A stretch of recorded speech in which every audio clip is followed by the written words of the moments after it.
Assalamualaikum warahmatullahi wabarakatuh.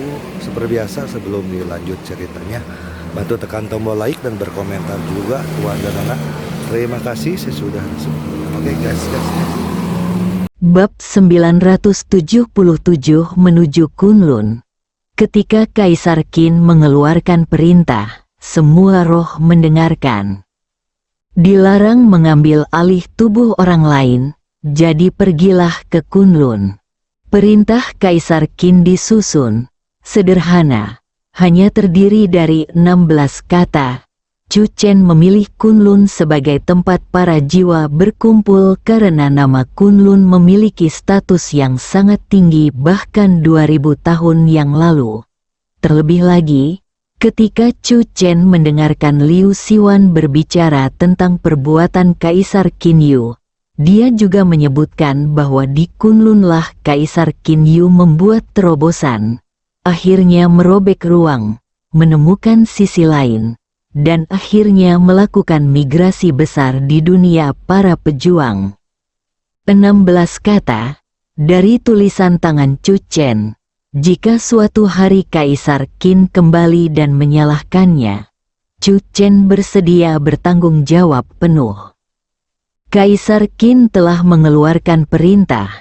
Ketika Chu Kaiping melihat Chu Chen menggambar stempel Kaisar Qin dengan tangannya sendiri, dia tiba-tiba merasa bahwa perintah Kaisar Qin di depannya memiliki perasaan sakral yang tak dapat dijelaskan.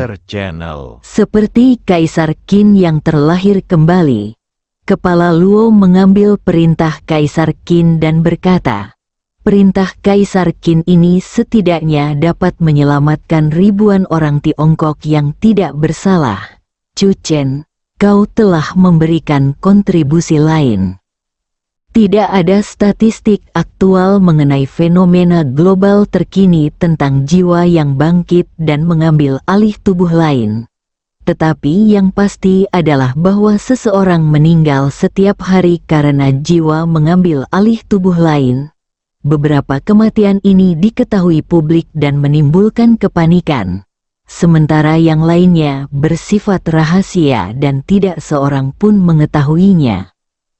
Tanah Shenzhou sebenarnya adalah tempat dengan roh yang paling terbangun. Ini menunjukkan bahwa 2000 tahun yang lalu, ketika seni bela diri kuno mencapai puncaknya, Tanah Shenzhou adalah inti dari seluruh dunia. Meskipun puluhan batu hamil dewa dikirimkan kepada Chu Chen satu demi satu, beberapa batu hamil dewa yang pecah masih ditemukan di berbagai tempat, dan jiwa di dalamnya tidak dapat ditemukan. Terlalu banyak bahaya tersembunyi dalam kegelapan. Dengan perintah Kaisar Qin yang dikeluarkan hari ini, Kepala Luo percaya bahwa suatu roh pasti akan muncul di Kunlun. Kunlun, siapa yang akan pergi? Chu Kaiping bertanya. Xiao Kun, Zhang Dafei, Qiu Zitong, ketiga orang ini bertarung denganku, dan mereka sepenuhnya mampu mengambil alih. Chu Chen berkata, saya akan segera mengatur agar mereka pergi ke Kunlun dan mencari tempat untuk bertemu Yuan Shen. Jika semuanya berjalan lancar, kekuatan keseluruhan 2000 orang akan meningkat lagi dalam waktu singkat. Karena mereka semua adalah roh dari 2000 tahun lalu, pasti ada seseorang di antara mereka yang bersedia bergabung dengan 2000. Chu Chen berkata bahwa tempat para jiwa berkumpul akan menjadi pusat perekrutan bagi 2000. Ini akan menjadi kantor perekrutan paling bergengsi di dunia. Rapat ditunda, setengah jam kemudian, 2000 anggota yang menerima perintah baru berangkat ke Kunlun. Chu Chen juga pergi menemui anggota baru grup 2000. 5 anggota lainnya yang baru saja berhasil mengambil alih tubuh lain sedang menunggu perintah. Chu Chen hanya duduk di kantor selama setengah hari dan kemudian pergi. Duduk di kantor dan bersenang-senang ternyata tidak semenyenangkan yang dibayangkannya. Sebaliknya, karena terbiasa berjalan-jalan, setengah hari ini hanyalah siksaan bagi Chu Chen. Saya tidak akan pernah merindukan sekretaris kantor lagi. Mengenakan topeng, Chu Chen melarikan diri dari kantor dan berkeliaran. Mungkin Anda bahkan akan bertemu dengan jiwa yang terlahir kembali dan rendah hati. Sore, ibu kota, rumah keluarga Li. Sebuah mobil berhenti perlahan di gerbang rumah keluarga Li. Pintu terbuka dan seorang pemuda mendorong pintu dan keluar. Dia mengenakan pakaian kasual yang menutupi banyak luka di tubuhnya. Dia tampak bersemangat dan menenteng ransel saat berjalan menuju rumah keluarga Li. Sebelum kembali, Liu Siwan telah memeriksa situasi di dalam rumah keluarga Li, dan dapat mencocokkan semua nama dan potret orang-orang. Tentu saja tidak ada seorang pun yang menghentikannya saat ia kembali ke rumahnya. Liu Siwan melewatinya tanpa halangan dan memasuki aula keluarga Li. Di satu sisi aula, ada meja berisi orang-orang yang sedang makan. Saya kembali, menghadapi pemandangan sebesar itu, Liu Siwan masih sedikit gugup. Xiaozi kembali, seorang wanita setengah baya langsung merasa senang. Dia berdiri dan menarik Liu Siwan ke depan. Bukankah kau bilang kau akan bergabung dengan kam rekrutmen elit untuk pelatihan khusus selama beberapa waktu? Kenapa kau kembali begitu cepat? Liu Siwan menatap lelaki tua yang duduk di kursi utama dan berbisik, "Saya sedang bertarung dengan seseorang di kam militer. Mereka mengusirmu." Wanita setengah baya itu langsung marah besar. "Siapa instruktur batalion rekrutmen elit Anda?" "Tidak. Saya yang mengambil inisiatif untuk mengajukan permohonan keluar dari kam militer," Liu Siwan berkata. "Karena orang yang bertarung bersama kita bernama Song Qiyu. Dia orang biasa. Tapi tadi malam, saudara iparnya datang mengunjungi kam." "Bukankah identitas orang ini sederhana?" tanya pria paruh baya di samping. Liu Siwan mengangguk, matanya menunjukkan sedikit ketakutan. Kakak iparnya ternyata adalah pahlawan Chu. Begitu kata-kata itu terucap, semua orang yang hadir terkejut. Gelar Chu Daxia sekarang terkenal di seluruh dunia. Liu Siwan melanjutkan, "Tai Zenggang adalah orang pertama yang mengajukan permohonan untuk meninggalkan kam militer. Aku berpikir, jika Tuan Chu sering datang ke kam militer untuk mengunjungi Song Qiyu, rahasiaku ini." "Oke." Orang tua itu melambaikan tangannya dan menyela perkataan Liu Siwan, "Keputusanmu benar. Xiaozi, keputusanmu dalam masalah ini sangat tegas dan kamu telah melakukan pekerjaan dengan baik." Pria paruh baya itu mengangguk, "Duduk dan makanlah." Liu Siwan duduk, dan matanya langsung tertuju pada sebotol anggur di atas meja. Matanya langsung berbinar dan dia bertanya, "Apakah ada anggur?" Wanita paruh baya itu buru-buru mengambil botol anggur dan berkata, "Xiaozi, aku tahu kamu tidak suka minum. Ada acara bahagia di rumah malam ini, dan aku ingin semua orang merayakannya bersama. Sekarang kamu sudah kembali. Aku sarankan kita tidak minum anggur lagi dan beralih ke minuman biasa." Liu Siwan menelan seteguk air. Dan setelah beberapa saat, dia memaksakan senyum. "Itu akan menjadi yang terbaik." Sambil makan, Liu Siwan juga memperhatikan identitas orang-orang di meja.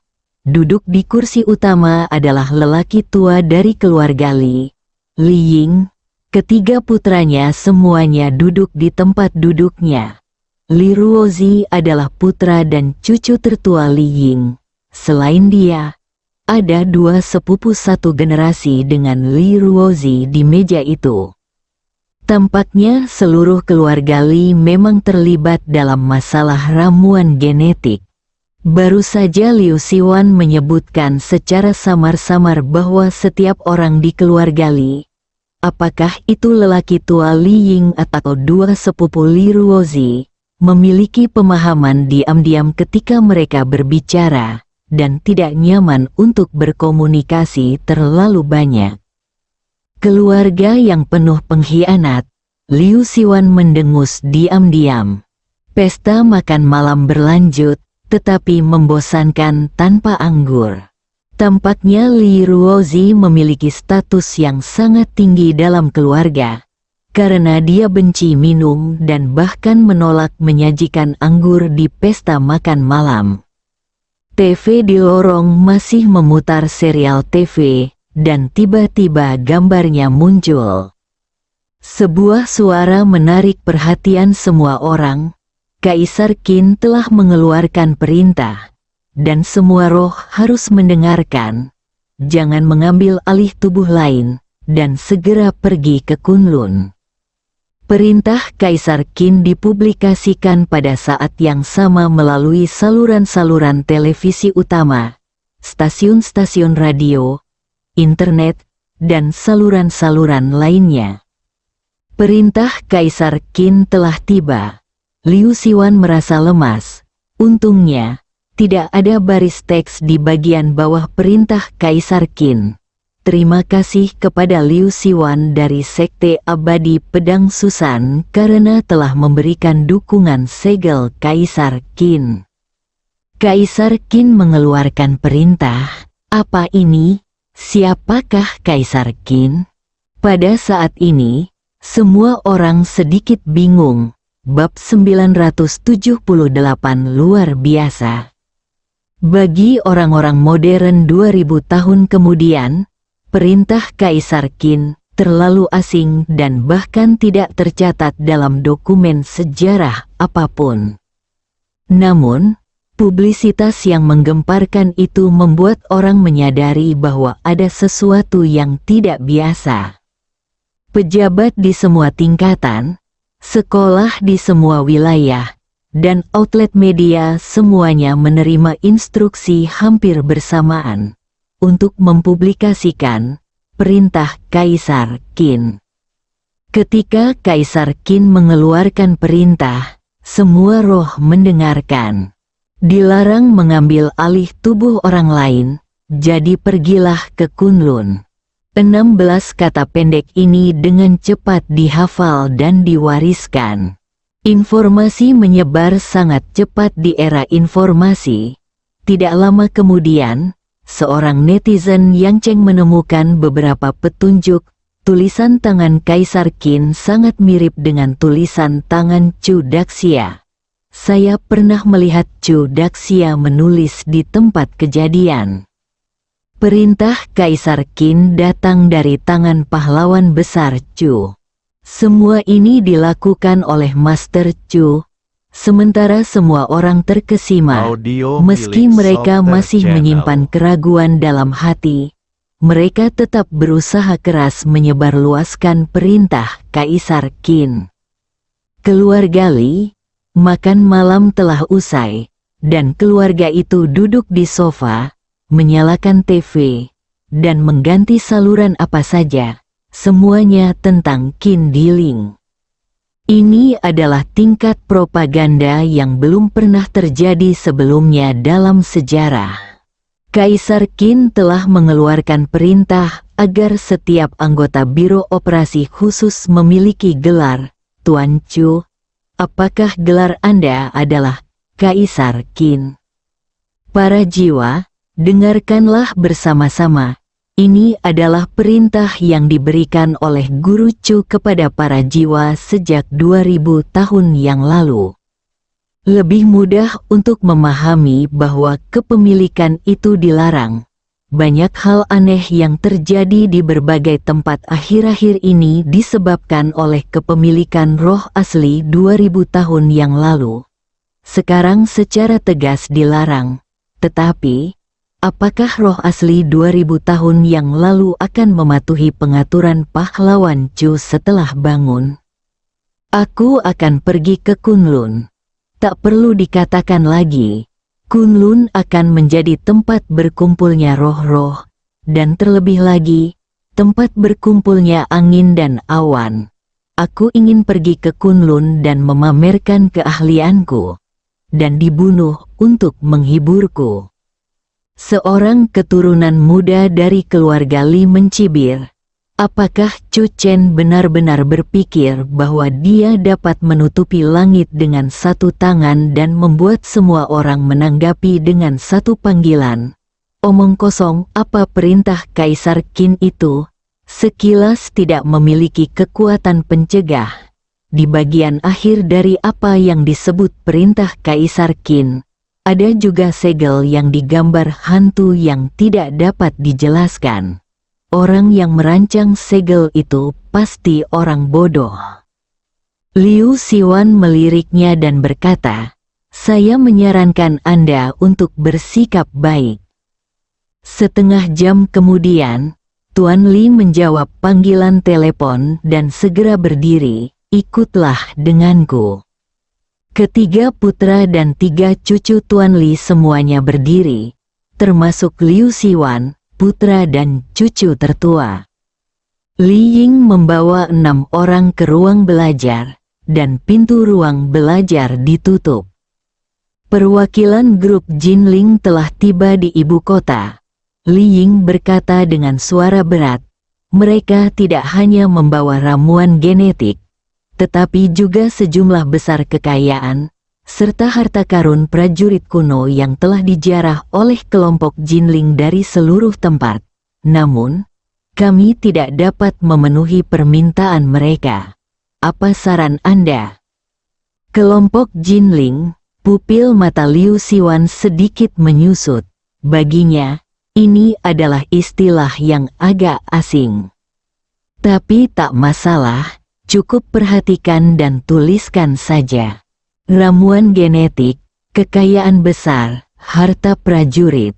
Dalam penelitian itu, mata beberapa orang bersinar. Putra sulung Li Ying, ayah Li Ruozi, Li Wenxi, selembut dan sehalus namanya. Kelompok Jinling punya ambisi jahat. Beberapa waktu lalu, mereka mencuri metode produksi ramuan genetik atas nama kerjasama dengan Biro Vulkan. Kali ini, kerja sama kita dengan kelompok Jinling akan lebih berbahaya daripada kerja sama sebelumnya dengan Biro Vulkan. Kelompok Jinling adalah bangsa yang ahli dalam pencurian dan penjarahan. Tidak mengherankan bahwa mereka mencuri ramuan genetik dari Biro Vulkan. Orang lain, putra kedua Li Ying, Li Wenhu, yang juga sebesar namanya, berkata, tidak hanya Biro Vulkan, tetapi juga grup Jinling berada dalam posisi yang kurang menguntungkan di bawah dampak situasi dunia. Kita memiliki kesempatan ini untuk bekerja sama dengan mereka. Dan kita harus memanfaatkannya sebaik-baiknya. Putra ketiga Li Ying, Li Wenxiong, digunakan sebagai referensi oleh putra keduanya. Ketika keduanya berdiri bersama, tampaknya Li Wenxiong sama sekali tidak mirip dengan putra kandungnya. Li Wenxiong mengerutkan kening, namun, selera konsorsium Jinling kali ini terlalu besar. Mereka benar-benar menginginkan resep rahasia pil detoksifikasi Beichen dari grup Beichen. Berapa banyak orang di dunia yang mengincar resep rahasia ini? Terlebih lagi, dengan Chu Chen di belakang pil detoksifikasi Beichen, siapa yang berani menyentuh resep rahasia ini? Jinling Financial Group juga telah memberikan persyaratan tambahan. Li Ying berkata perlahan, jika kita bisa mendapatkan resep rahasia pil detoksifikasi BI-Chen, kita bisa menukarnya dengan 49% saham Jinling Financial Group. Begitu kata-kata itu terucap, mata beberapa orang di ruang belajar semuanya berbinar. Liu Siwan tidak mengerti, tetapi matanya juga berbinar. Bagaimanapun, dia hanya harus mengikuti ekspresi orang lain. Li Wenxi menarik napas dan berkata, grup Golden Link berusaha sekuat tenaga untuk pil detoksifikasi BI-Chen. Liu Siwan juga terkesiap. Beberapa orang memandang Liu Siwan. Menunggu pidato Liu Siwan. Liu Siwan merasakan tatapan beberapa orang, dan setelah beberapa saat, dia menarik napas lagi. Jinling Financial Group, apakah mereka benar-benar akan berusaha sekuat tenaga? Grup Jinling telah mengalami pukulan berulang kali, jadi tidak mengherankan jika mereka ingin melakukan upaya yang nekat. Terlebih lagi, jika kita mendapatkan pil detoksifikasi BI-Chen, itu tidak akan berguna bagi kita di Tiongkok. Namun, jika kita memberikannya kepada grup Jinling akan mengubah resep rahasia pil detoksifikasi BI-Chen dan menghasilkan pil detoksifikasi Jinling. Perusahaan farmasi BI-Chen tidak akan berdaya. Li Ying mengetuk meja untuk mengingatkan semua orang agar kembali ke pokok permasalahan. Bagaimana cara mencuri pil detoksifikasi BI-Chen? Beberapa orang saling memandang. Liu Siwan tidak tahu harus memandang siapa, jadi dia hanya memandang lelaki tua itu. Xiaozi, kamu selalu pintar. Apakah kamu punya saran kali ini? Li Ying berbicara segera setelah bertemu dengan tatapan Liu Siwan. Mata Liu Siwan langsung bersinar dengan kebijaksanaan. Menurutku, untuk operasi ini, kita harus mengutamakan kerahasiaan. Terlepas dari apakah kita berhasil mencuri resep rahasia pil detoksifikasi BI-Chen, pertama-tama kita harus memastikan keselamatan keluarga Li. Berdasarkan premis ini, kita kemudian dapat menemukan cara untuk mencuri pil detoksifikasi BI-Chen. Mendengar ini, semua orang mengangguk. Xiaozi memang pintar. Li Wenxi tertegun, dan dengan hati-hati mempertimbangkan kata-kata Xiaozi. Tampaknya dia mengatakan sesuatu, tetapi juga tampak tidak mengatakan apapun. Kata-kata Xiaozi mengingatkanku. Li Wenxiong berdiri dan berkata dengan suara yang dalam, kita mungkin juga menggunakan jalur bawah tanah untuk menyewa profesional dengan harga tinggi untuk mencuri pil detoksifikasi BI-Chen. Jika kita berhasil, kita akan mendapatkan banyak keuntungan. Sebaliknya, jika kita gagal, masalah ini tidak ada hubungannya dengan keluarga Li kita. Itu benar. Mata Li Wenhu berbinar. Jika saya berbicara tentang profesional paling cakap di dunia, saya akan merekomendasikan satu orang terlebih dahulu. Beberapa orang berkata serentak, pencuri hebat burung walet api. Mata Li Ying tiba-tiba terbuka, dan dia segera memutuskan, cari cara untuk menghubungi pencuri besar Huoyan, dan pekerjakan dia dengan sejumlah besar uang untuk mencuri resep pil detoksifikasi BI-Chen. Jika perlu, biarkan dia mengajukan persyaratannya sendiri, dan penuhi semua persyaratannya dengan cara apapun. Kita akan selalu mendapatkan lebih banyak daripada yang kita kehilangan. Luar biasa, bersambung.